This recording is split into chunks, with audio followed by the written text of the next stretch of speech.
Good morning everyone, welcome to knowledge account. আমরা দেখবো 18th March 2025 এর ডেলি কারেন্ট অ্যাফেয়ার্স, তার সাথে সাথে রিলেটেড স্ট্র্যাটেজি এগুলো তোমাদের। আজকে মঙ্গলবার যেহেতু WBCS previous year question topic wise এই ক্লাসটা তোমাদের 10:30টার সময় হবে। ডাব্লিউবিপি জিকে বুস্টার কে স্টাডিতে সন্ধ্যাবেলা 6টায়, আর রেলওয়ে সায়েন্স জিকে আজকে সন্ধ্যাবেলা 7টায়।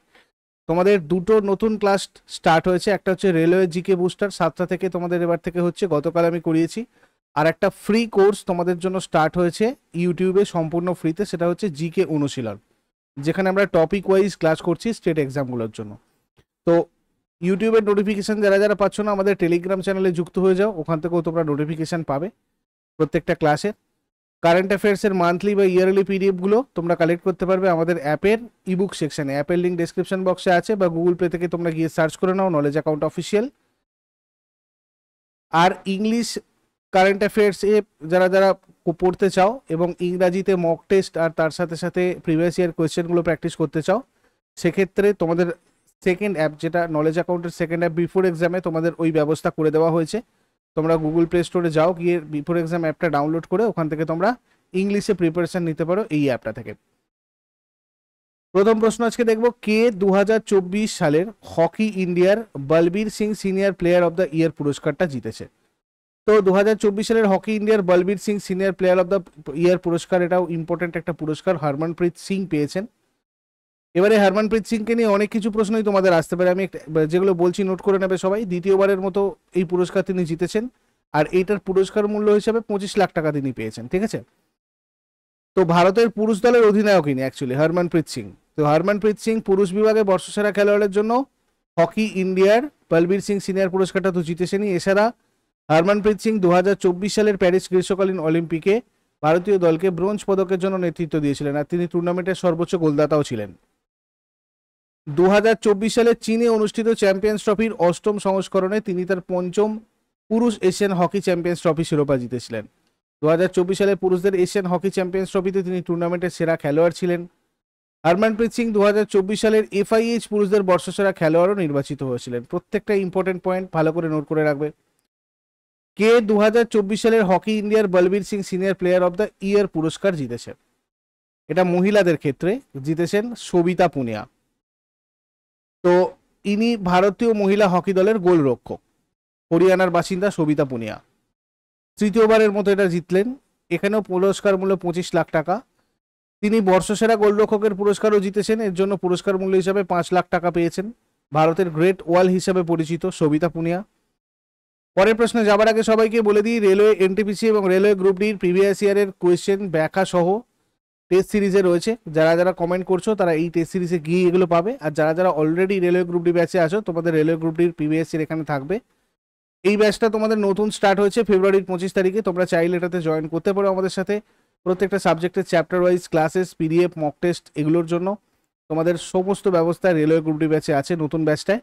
আর যারা যারা আগে থেকে রেলওয়ে বুলেট ব্যাচে জয়েন করেছিলে তাদের তো এনটিপিসি ওখানে হয়েইছে।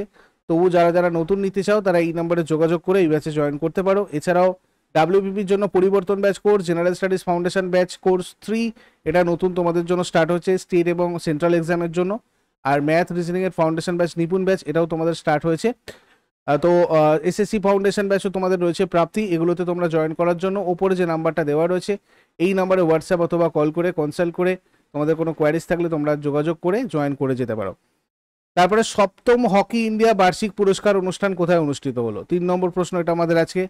তো নিউ দিল্লিতে 7ম হকি ইন্ডিয়ার বার্ষিক পুরস্কার অনুষ্ঠান হয়েছে। 7ম বার্ষিক হকি ইন্ডিয়া পুরস্কার অনুষ্ঠানটা 15 মার্চ 2025 নিউ দিল্লিতে অনুষ্ঠিত হয়, যেখানে হকি খেলার সাথে যুক্ত হকি খেলোয়াড়দের প্রতিষ্ঠানগুলোকে 2024 হকি মরশুমে তাদের পারফরমেন্সের জন্য সম্মানিত করা হয়েছে। হকি ইন্ডিয়া বার্ষিক পুরস্কার 2014 সালে স্টার্ট করেছিল হকি ইন্ডিয়া। হকি ইন্ডিয়া 2009 সালে ভারতের হকি খেলার একটা নিয়ন্ত্রক সংস্থা হিসাবে প্রতিষ্ঠিত হয়। এটা ভারতীয় হকি ফেডারেশনকে প্রতিস্থাপন করে হয়েছিল। হকি ইন্ডিয়ার সভাপতি বর্তমানে রয়েছেন দিলীপ তির্কে, সদর দপ্তর নিউ দিল্লিতে। তারপরে সারা ভারতে হকি ইভেন্টের প্রচার আর সম্প্রচারের জন্য প্রসার ভারতীকে কোন পুরস্কার প্রদান করা হয়েছে? Hockey India Jamanlal Sharma award for invaluable contribution 2024 প্রদান করা হয়েছে প্রসার ভারতীকে।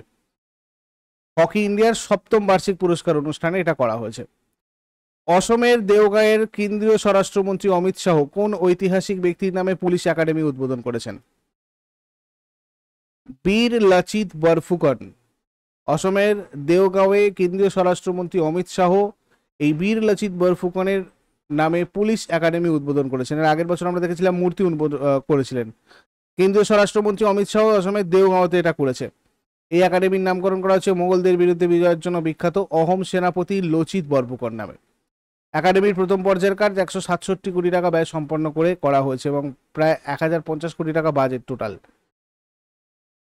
ইনি একজন, এই লচিত বরফুকন ইনি একজন ছিলেন অহোম সামরিক কমান্ডার। সরাইঘাটের যুদ্ধে নেতৃত্বের জন্য পরিচিত। আম্বরের রাম সিংয়ের নেতৃত্বাধীন মোগল বাহিনীকে পরাজিত করেছিলেন, যেটা অসমে মোগলদের বিস্তার রোধ করেছিল। তার যুদ্ধ কৌশল এবং দেশপ্রেমের জন্য তিনি বিখ্যাত। তার উত্তরাধিকার লচিত বরফুকন স্বর্ণপদক দ্বারা সম্মানিত, যা ভারতীয় সেনাবাহিনীর সেরা ক্যাডেটকে দেওয়া হয়। তার উত্তরাধিকার দিয়ে থাকে। সূর্যের বাইরের বায়ুমণ্ডল এবং সৌর বায়ু অধ্যয়নের জন্য কোন সংস্থা পুঞ্চ মিশন চালু করবে বা পাঞ্চ মিশন চালু করবে? এটা করছে নাসা। ঠিক আছে, সূর্যের বাইরে বায়ুমণ্ডল যে করোনা এবং সৌর বায়ু অধ্যয়নের জন্য নাসা এটা করছে। এর ফুল ফর্ম হচ্ছে probing the universe with neutrino West charge sensitive detection. NASA প্রতিষ্ঠিত হয় 1958 29 জুলাই। হেডকোয়ার্টার ওয়াশিংটন ডিসিতে রয়েছে, ইউনাইটেড স্টেটসের। অ্যাডমিনিস্ট্রেটর হচ্ছেন জানেট পেট্রো। তারপরে আন্তর্জাতিক গণিত দিবস বা পাই দিবস বিশ্বব্যাপী কবে পালিত হয়? 14 মার্চ পালন করা হয় আন্তর্জাতিক গণিত দিবস বা পাই দিবস, প্রতি বছর 14 মার্চ। এর মান 3.14। থিম ছিল এবারে ম্যাথামেটিক্স, আর্ট অ্যান্ড ক্রিয়েটিভিটি। তারপর হায়দ্রাবাদে কোন রেল স্টেশনটা সম্পূর্ণরূপে নারী কর্মচারীদের দ্বারা পরিচালিত হবে?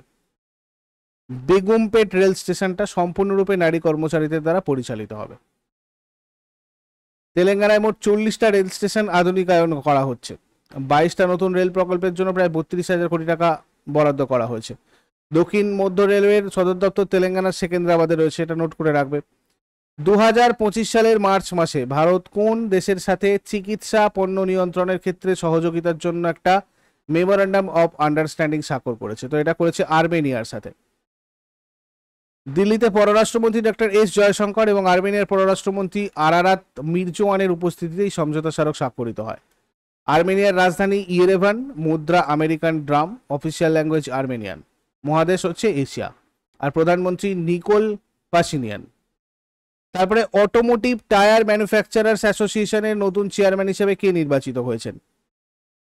অরুণ মামেন। এমআরএফ লিমিটেডের ভাইস চেয়ারম্যান আর ম্যানেজিং ডিরেক্টর অরুণ মামেন অটোমোটিভ টায়ার ম্যানুফ্যাকচারার্স অ্যাসোসিয়েশন, যেটা ভারতের স্বয়ংচালিত টায়ার সেক্টরের জাতীয় শিল্প সংস্থার নতুন চেয়ারম্যান হিসেবে নির্বাচিত হয়েছেন। ব্রিজস্টোন ইন্ডিয়ার ম্যানেজিং ডিরেক্টর হিরোশি ইয়াশিজানে এটিএম এর নতুন ভাইস চেয়ারম্যান পদে নিযুক্ত হয়েছেন। 1975 সালে এটা প্রতিষ্ঠিত হয়। এরপর আগের দিনের হোমওয়ার্কগুলো আমরা দেখে নেব। ক্রিপস মিশন কত সালে ভারতবর্ষে এসেছিল? এর উত্তর হয়ে যাবে 1942। আর হার্জ হচ্ছে কম্পাঙ্কের এসআই একক। আর আজকে তোমাদের জন্য প্রশ্ন থাকবে ভিটামিন কে এর রাসায়নিক নাম কি? নাবার্ড কোন পঞ্চবার্ষিকী পরিকল্পনায় গড়ে ওঠে? শেষকালে কমেন্টে জানাও। চট করে আগের দিনের গুলো কুইক রিভাইজ করে নেবো। যারা যারা লাইভে রয়েছে অ্যান্সার করার চেষ্টা করো। 17 মার্চ 2025 কোয়েশ্চেন্স কি ছিল দেখো। 2025 মহিলা প্রিমিয়ার লিগ কোন মহিলা দল জিতেছে? মুম্বাই ইন্ডিয়ান্স। 15তম হকি ইন্ডিয়া সিনিয়র মহিলা জাতীয় চ্যাম্পিয়নশিপ 2025 কে জিতেছে? হকি ঝাড়খণ্ড। 2025 সালের আইসিসি চ্যাম্পিয়ন্স ট্রফিতে সর্বোচ্চ ব্যক্তিগত রান কে করেছিলেন? ইব্রাহিম জাদরান। কোন মহিলা ক্রিকেটার মহিলা প্রিমিয়ার লিগ 2025 অরেঞ্জ ক্যাপ পেয়েছে? নাটা সাইবার ব্রান্ট। কোন মহিলা ক্রিকেটার মহিলা প্রিমিয়ার লিগ 2025 পার্পল ক্যাপ পেয়েছে? অ্যামেলিয়া কের। 2002 সালে নাম পরিবর্তন করার আগে আইসিসি চ্যাম্পিয়ন্স ট্রফি টুর্নামেন্টের নাম কি ছিল? ICC knockout trophy. কোন শিল্পী বেস্ট র্যাপ পারফরমেন্স এবং সং অফ দ্য ইয়ার উভয় পুরস্কার জেতার দ্বিতীয় র্যাপ শিল্পী হয়েছেন? কেন্ড্রিক লামার। কোন রাজ্যের আট্টুকাল পোঙ্গালা বিশ্বের বৃহত্তম নারী সমাবেশগুলোর মধ্যে বলে বিবেচিত হয়? মানে নারী সমাবেশগুলোর মধ্যে একটা বলে বিবেচিত হয়। এটা হচ্ছে কেরালায়। মাথো নাগরাং উৎসব একটা বার্ষিক সন্ন্যাস অনুষ্ঠান, সম্প্রতি কোন অঞ্চলে শুরু হয়েছে? লাদাখ। মাঝি লড়কি বাহিন যোজনা সম্প্রতি সংবাদে ছিল, এটা কোন রাজ্যের সাথে সম্পর্কিত? মহারাষ্ট্র। প্রতি বছর কোন তারিখে সিআইএসএফ প্রতিষ্ঠা দিবস পালিত হয়? 10th March. এগুলো ছিল আগের দিনের প্রশ্ন। ইউজফুল বলে মনে হলে লাইক করো, শেয়ার করো, কমেন্ট করে ফিডব্যাক জানাও।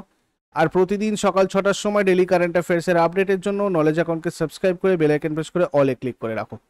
Thank you so much, take care, have a great day.